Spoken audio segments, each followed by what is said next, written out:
I am launching a video series on making my own copy of Warhammer Quest 1995 and bookbinding. So let's get into this.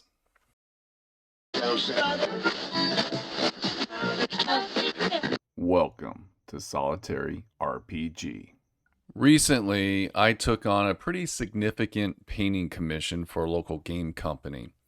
And one of the things that helped get me through the hours of painting miniatures was watching a lot of videos on Warhammer Quest 1995. This is a pretty popular game, and it usually ends up on a lot of the top 100 list or top 50 list or top 10 list as one of the dungeon crawl games that has ever been made. I've never owned a copy of Warhammer Quest 1995, so after watching hours of videos and learning that a lot of the information is readily available through Facebook groups and other sources, I figured why not make a copy for myself? So, using a lot of these skills that I have with bookbinding, I figured I would incorporate those into making my own version of Warhammer Quest 1995. So this video series is going to go through the different steps for making all the different components and also bookbinding, because there are going to be books that need to be made for this game, and we're going to kind of talk about the two subjects on the same video series. So I guess the best way to do this is just kind of jump right into it. So let's get started. So the first thing I did was I printed out all my tiles, and all of my files came from Little Monk. Thanks to Daniel over at the Dungeon Dive for sharing that resource. And you can get pretty much everything you could ever want so that you can make your own copy of Warhammer Quest 1995 and then some over at the Little Monk's Facebook page. But yeah, so I printed them all out. I am using an Epson EcoTank 2803. I picked it up for Christmas, specifically for this project, but other projects as well, because I do a lot of bookbinding, and it's nice to have colored copies for covers and things like that. So far I'm happy with this printer. I do feel it prints a little flat. I think it might be the ink, but it does seem a little bit flat, and this is something I'm going to have to live with, but the print quality is fine. From there, I'll cut them out. One of the things I'll do is I don't cut right along the black line. I cut on the outside, give it about 1/8 of an inch to give you some room. So that way, when you go to cut the cardboard, you can get a better cut. So that way you're not causing any damage to the print. You got a good line to follow, and you can just make a better cut. And then I'm using some cardboard that I pick up over at the local craft store, Michael's. And you'll notice in the upper right hand corner, I've identified the grain direction for this cardboard. And that's actually really important if you're going to be using cardboard or chipboard or anything like that that might warp once you've introduced any kind of liquid to it, like the glue that we'll be using to glue this down. So let's talk a little bit about that. So this is the chipboard that I'm purchasing at Michael's. Here's a close-up of the information about who produces it. It's just called Make Market. And each piece is 11 and a half by 11 and a half, and I'm paying 99 cents a piece. So it seems a bit expensive for chipboard, but it's 2 millimeters thick. So this is pretty significant, and it really makes these tiles feel like game pieces. They're pretty hard. That's why I'm using them. But you need to, whenever you're dealing with bookbinding, especially if you're making hardback books or hard-covered books, is you need to know the direction of the grain. And this is important because that's going to determine how the cardboard bows once you've introduced any moisture to it from your glue or any other type of adhesives that you might be using that might shrink and cause the cardboard to bow up a little bit. And it's real easy to figure out the grain direction, especially in chipboard like this. It's 2 millimeters thick. Is you just kind of hold it on both sides and push down, and just find the point of least resistance. So right now, this is bowing down real easy like this. So this means the grain is going in this direction. And what will happen is when I glue anything down, this cardboard is going to have a tendency to bow in this direction. And that's important because if you have a long piece, you know, you're going to put your long piece here, and then this is probably going to bow a little bit like this. Or if you put your long piece here, it's still going to bow like this, but your image or whatever you're gluing to it will be bowing in that direction. So you just understand how the cardboard's going to behave so that you can counter that by following some of the other steps I use. So here are some examples of the tiles that I'm making. So in this piece, the grain is running in this direction. I've glued a long piece going in this direction. So if this was a book cover or this long piece here, the cardboard bowed like that. So it bowed at the weakest point following the grain. And then what I'll end up doing is putting another piece of cardboard on the back, and that should pull it straight again, just like it did here with this piece. It's got a slight bow to it, but it's not nearly as bad if you look at them side by side. And this might be hard to do. Like, you can see the difference in the bow. And this is just a slight bow now. But when this is all cut out and done, at least the bow is going in a direction that when it's on the table, it's just going to be up a little bit, and I can live with that. But yeah, that's important to understand, especially when you start talking about bookbinding and you're doing hardcovers, is how this cardboard for your covers is going to behave. I have an example of a book that I bound that I didn't follow the grain, and I'll show that to you. So this is a book that I bound, and this is Warlock, the Trader's Edition.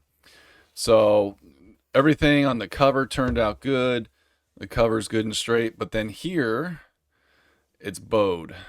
And basically what happened is the grain here is going in this direction, the grain here is going in this direction. And because this is such a large glue surface, it ended up shrinking and just pulling the cover in, and it's got that slight bow to it. It's not the end of the world as far as I'm concerned. You know, this is an RPG book. It's something that I'm going to handle and use on a regular basis, and I'm okay with that slight bow to it. But it's something you want to be aware of, though, when you're making your gaming tiles, because you don't want your gaming tiles to be bowed too bad. So you want to your long glue surfaces need to follow the grain direction. Obviously, with some pieces, it might be a little bit hard, like the little corner pieces. Even these can be a little bit hard because they're perfectly square. So you may have to glue like two of them kind of close together in a row to create that long glue surface. So that way, when you're done, you kind of can take that bow out. So let's move on. So then I just start gluing everything up. I just use Elmer's glue. I don't got nothing fancy here. This is very low-tech stuff. You notice the black piece of paper on the desk that I'm using. I normally don't use black paper. I use like newspaper or advertisement paper from the mail, things of that nature. But you want to lay it, whatever you're gluing, you want to lay it down on a piece of scrap paper. That way you can push the glue all the way to the edge. That way the whole surface gets a nice amount of glue. You don't want to use a lot of glue. And if you do end up using a lot of glue, again, the scrap paper comes in handy because you can just kind of wipe off any excess.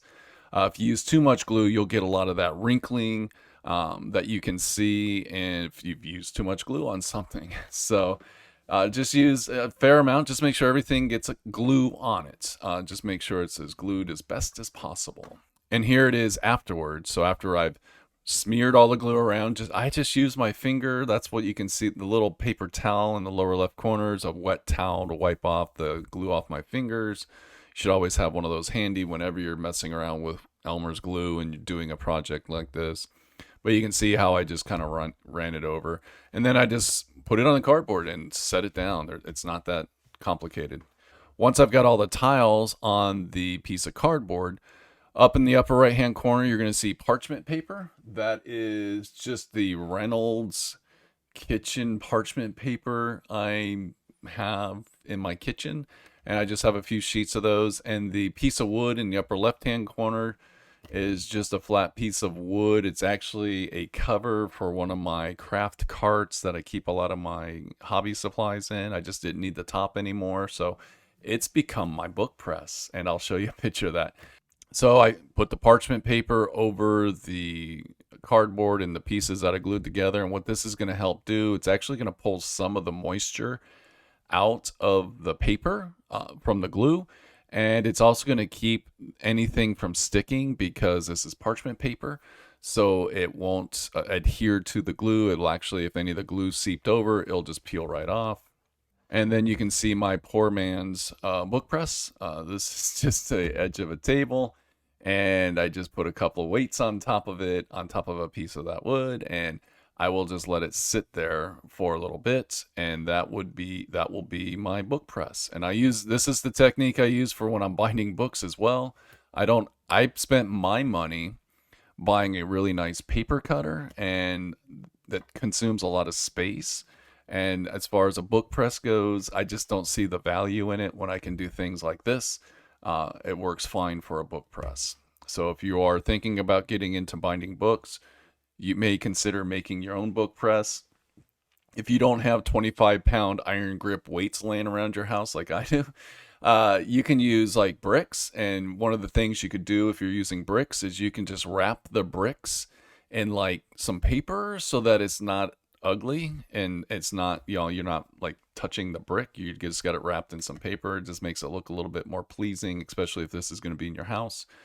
Like my stuff is, if you're doing it out in your garage, then you use a toolbox, use whatever you want.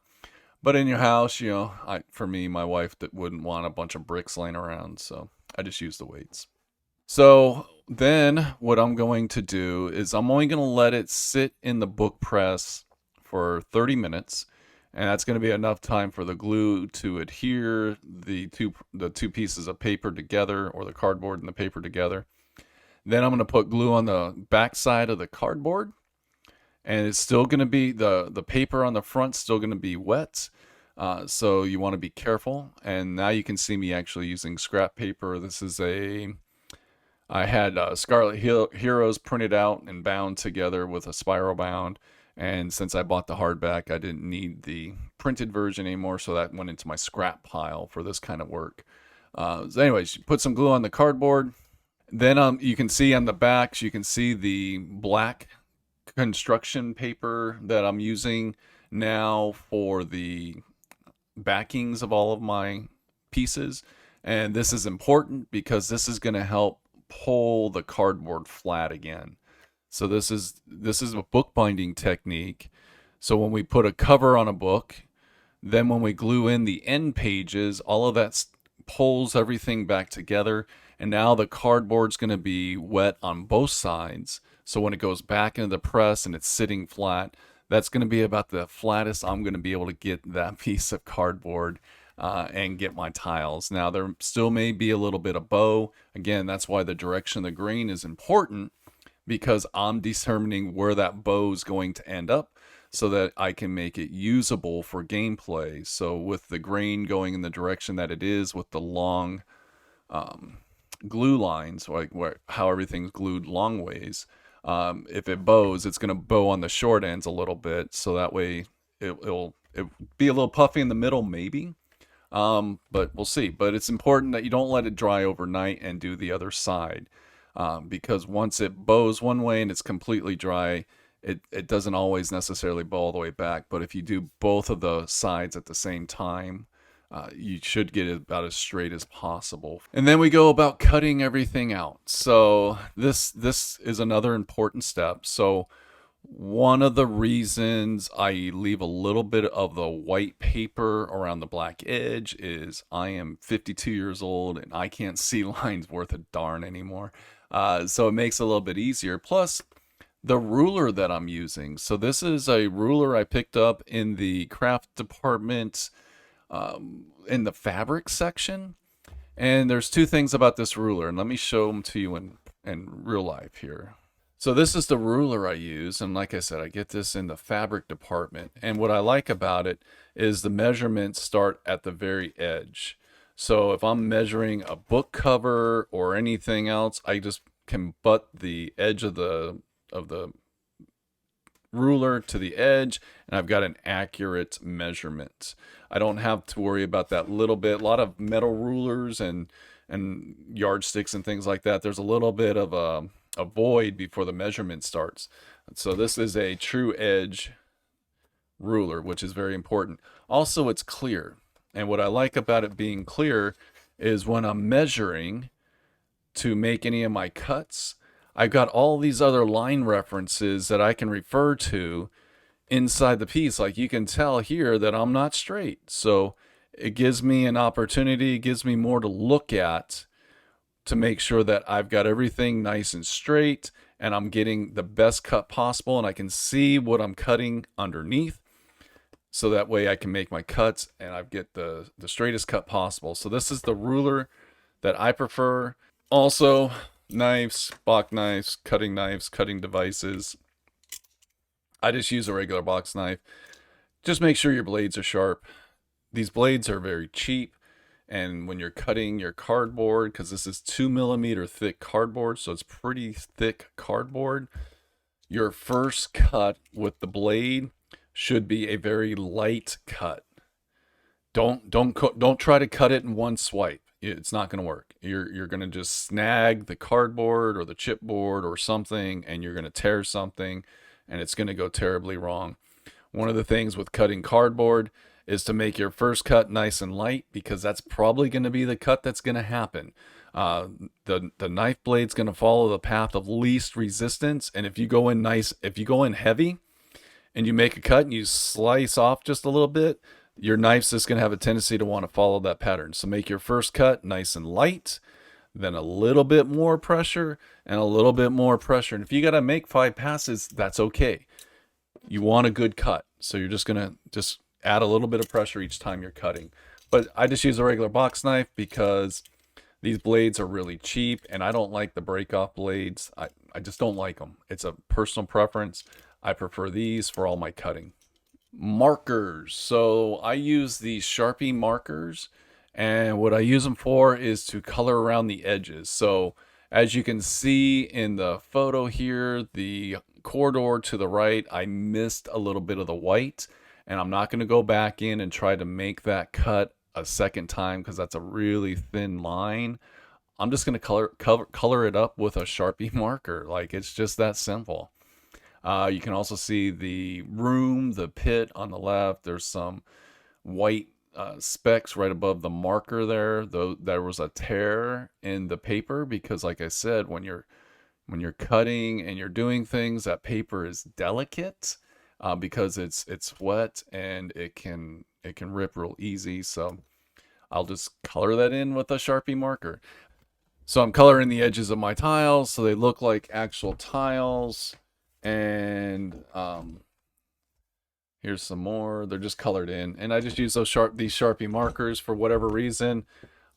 They work great for this kind of stuff, and I use these if I have a board game and I have all the little punch outs for it. I'll use this marker specifically for coloring those up because it goes on nice and smooth. It's got a nice chiseled tip to it, and it just works out great. Now I'm gonna cover the pieces, the tile pieces, with a clear magic cover glossy finish. So like I said, my printer has a very matte finish to it, and also I want to be able to protect the pieces of paper that I glued onto the chipboard as best as possible. So I'm actually going to take I bought this at the craft store, Michael's, and I guess they use it for covering hardback books, and it's something that I might start doing with my hardback books. It's not the greatest, but for these tiles, I think it's perfect. It's all grafted out so that you can just put your pieces on it and you can make your cut. So here I am. I'm going about 1 inch all the way around, so it's really simple process. Just set it down, cut it out, and then you'll start peeling it. And what I'll do is I'll just peel a section of it off and fold it back. Then using the measurements that are on there, I'll put my piece, face down and set it down, press down the piece that is got exposed to the adhesive side, and then I'll just peel the rest of it off, and that's what I end up with. Then I'll cut the corners, and this is a bookbinding technique. When I cut the corners, I don't cut them straight. I cut them at a slight angle. So this way, when they fold over, I get a nice clean edge, and I don't have any type of adhesive material sticking over. If these would have been straight, if I just would have did, straight cuts to the corners, it just wouldn't be as clean on the underside, and there'd be a possibility of it not being completely straight, and then you have a little bit hanging over. I've just found this just works out better, and that's how it ends up looking. So that's the back side. As you can tell, it's with the angled cuts. It all goes in nice and neat, and you're pretty much done.